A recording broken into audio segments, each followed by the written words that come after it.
Le paiement des bourses de sécurité familiale démarre en septembre prochain. Le travail de recertification des bénéficiaires a été clôturé, ce qui a d'ailleurs permis de recenser 290 796 familles à Ramdawa. Septembre,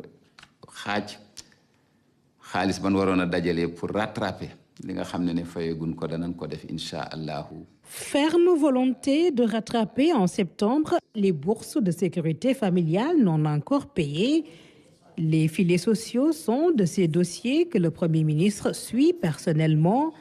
290 796 ménages bénéficiaires, chiffre recertifié par le comité de pilotage, suivant des orientations bien claires.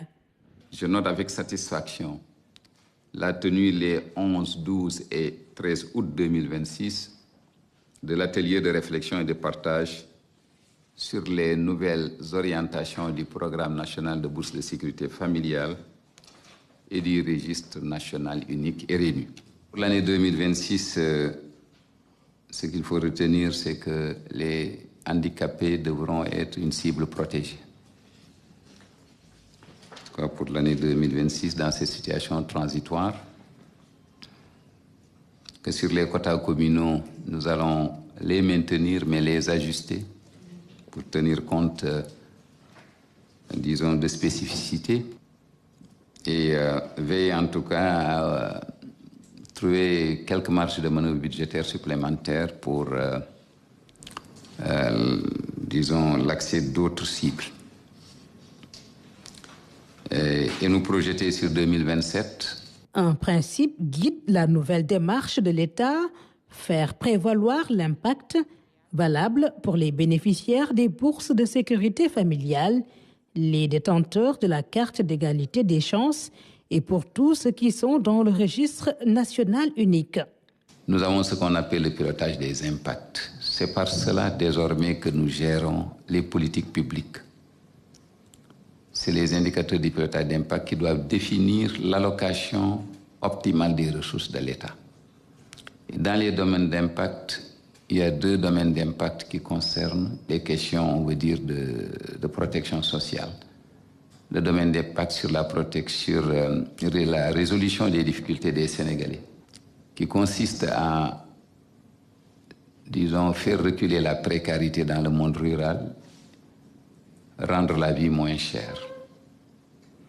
Et la vie, elle est moins chère, non pas par des prix qu'on baisse ou qu'on administre, mais la vie devient moins chère quand on a des revenus.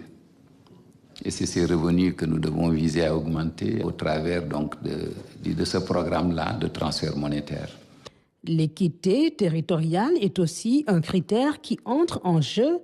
Cela s'inscrit dans le sillage du Djoub Djoubel Djoubanti, avec une forte dimension économique.